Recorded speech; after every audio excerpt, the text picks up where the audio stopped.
Hey, what's up? Zach here, and today I've got the all-new Nike Vaporfly 4. Let's get into it. The Vaporfly line has really made a career out of being an incredibly streamlined super shoe, and in the 4s, it seems like Nike was really trying to take out whatever they could to make this thing as light as possible, as streamlined as possible. I do think that was accomplished. Was it accomplished at the expense of some other things? I think that's gonna be up for you to decide, but let's get into what they did. Now, starting off in the uppers, number one, you do get a pretty darn reinforced lace line going all the way up there. You do get a runner's knot in these things. And then around the heel counter, you actually do get some pretty substantial padding, which I thought these ones, the padding doesn't look that much different than the other Vaporflies, but it just is a little bit, I'd say, more dense in there, so it just holds your foot in there a little better, at least the pair I have. In terms of heel slippage, if I had a runner's knot in these, heel slippage was mild. If I didn't, it was moderate. These have a runner's knot, use it. I found if I put an orthotic in these, I could get a low profile one in there, kind of like let's say like something like the Power Step Pulse Thin, the Pinnacle Lows. Even the Pinnacle Lows were a little bit bulky, so you want something low profile in there. But with an orthotic, I actually slipped less because it engaged this padding right in that swell of my calcaneus, my heel bone. Now, the rest of the Vaporflies is just an entire bed of that TPU woven mesh, incredibly thin, but also pretty supportive woven mesh throughout the whole thing. Look at it on the breathability test. These things only heated up 78.4 on the heat map, and as you can see, the whole shoe is just radiating heat. Now, the insole of these things is perforated, it is nice and light. And you can see on that top right image where the heat map is of the footbed, those perforated insoles do a nice job of kind of moving heat around and being able to expel it out of the shoe, which is nice. Look at on the breathability mapping. This is always really funny when I do shoes like this, especially with Nike. It does such a good job with breathability, especially in their running shoes, is you can barely even see after a second because fog is, it's almost like the fog machine is just pushing straight into the camera lens. That's how little resistance there is.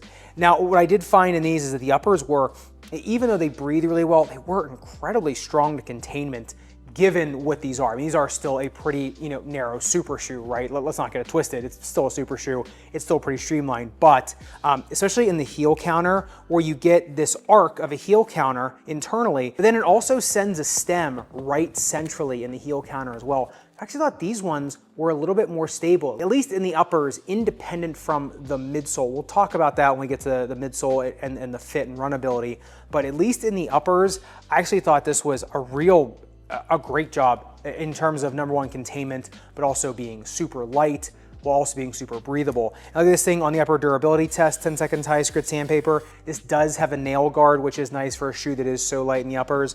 The burr does start to work it pretty good, but with how relatively little damage the burr did do to this, if your toenails are doing that much damage, then it's probably time to cut your toenails. All right, but getting into the midsole teardown, this is what we're used to seeing with the Vaporfly line. You got two slabs of Zoom X foam, one underneath of the fly plate, so that carbon fiber plate that goes all the way down completely throughout the shoe, and you got one on top of it. You do get a much bigger slab underneath of your forefoot, directly underneath of your forefoot, versus in the rear foot where your heel is pretty much sitting straight on carbon fiber, and then all the rest of the Zoom X is actually underneath of that carbon fiber. So it is still a pretty different feel in the forefoot versus the rear foot, just based on the angulation of the carbon fiber. Now, if you look at it on the bound tight test, 41 centimeters in the rear foot, 46 in the forefoot. Really no shock. The more influence of the Zoom X foam over top of the carbon fiber, you're gonna get more bounce versus that carbon fiber being, a little bit higher there. The ball bearing is interacting with that more than it is the Zoom X, so no shock there. But all in all, it does the same job really the entire Vaporfly line does, staying very light while giving a ton of energy return.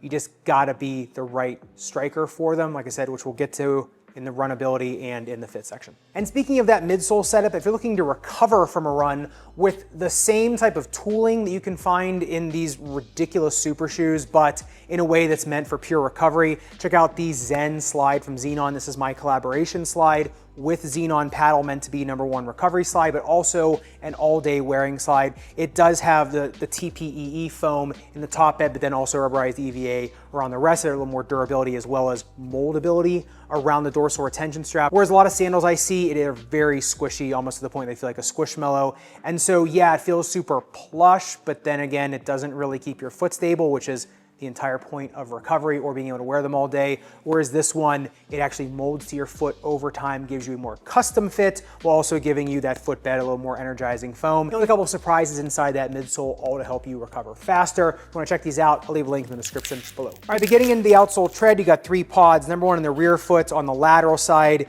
you get a pretty hard durometer landing pad, and on the medial side, that is cut out to save weight because really should not be heel striking on the medial side of your heel. And then in the forefoot, I basically just consider this a mosaic of lugs going all the way through.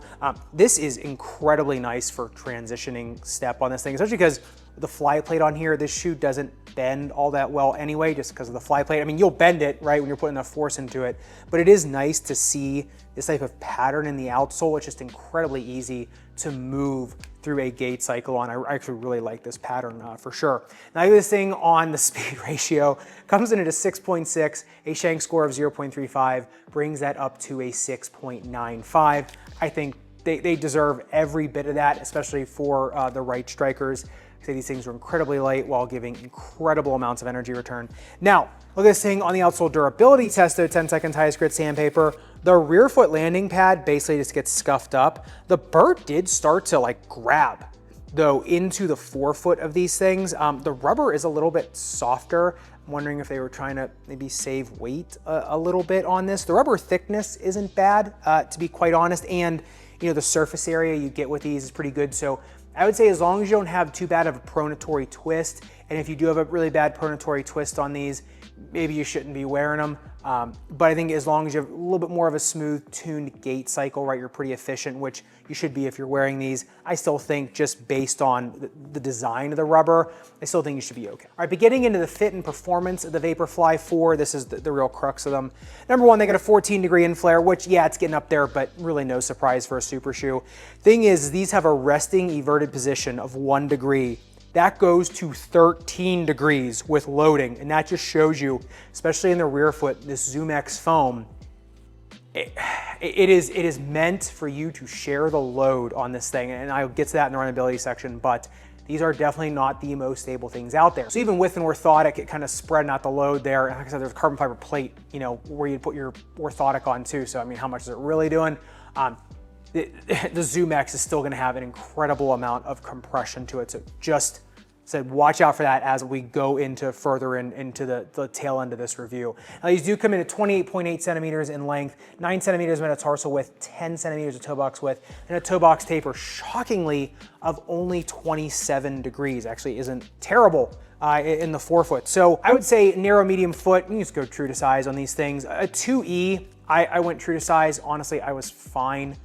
If you want that weight reduction and you're a 2E, I'd probably go true to size. You can go up 1/2 size in these, like I said, because they surprisingly lock down okay. And even if you could put some moleskin, do some strategic things to get yourself locked down in these shoes more.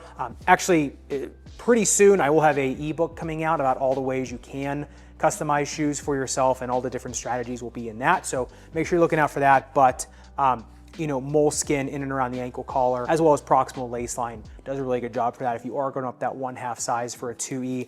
A 4E is gonna be tough to get in these, but if you are a 4E and you really want them, I'd probably be going up that 1 size in them. Now, in terms of people I'd be recommending these for, first of all, in terms of gait styles, I'd say a midfoot striker and forefoot striker. Still, this is just a rocket ship for, especially that direct right under ball of foot strike, right, you know, kind of right just proximal to that ball of foot where you're getting all that ZoomX foam, and you're allowing the shoe to do its best work. I think that's, you know, right where these, and like I said, if you're a midfoot striker, I think these are okay too. In terms of being a heel striker though, number one, you know, they're more narrow in the mid and rear foot, which, you know, super shoe. Whereas like in the past, a couple Vaporflies I've found, I was like, oh, I actually can heel strike in these. It's not terrible. And these ones, you really can feel the wobbliness in the back. You really can feel the instability if you are a heel striker, and I think that can lead to a lot of issues. You know, number one, acute issues like, you know, ankle spraining, things like that, but also chronic issues, Achilles tendonitis, plantar fasciitis, tendonitis, just overuse, perineal tendonitis, things like that. So I think if you are using them, you're using them as a mid and forefoot striker, and for those people, that's the way the shoe wants to be used. They're a Vaporfly, they're phenomenal. Honestly, it's hard to screw this shoe up now. You know, they'd have to really kind of completely take these down from the ground up and build them back into something horrible for these to be really anything other than a fantastic super shoe. So, you know, for what they are, you know, they're still fantastic. Just got to be the right foot type for them. Got to want to use them for, you know, the right application. So love to hear your thoughts in the comments down below, especially if you've come all the way from the originals. Let me know what you think in the comments down below. And if you do want to see the other kind of brand new Nikes that have just come out in the running shoe space that have been getting a ton of press, a ton of hype, the Vomero 18 and the Pegasus Premium Gun to the Knife, make sure you click into either of these videos above and subscribe down below. Respect your rubber and foam. I'll see you somewhere in the Sneakerverse.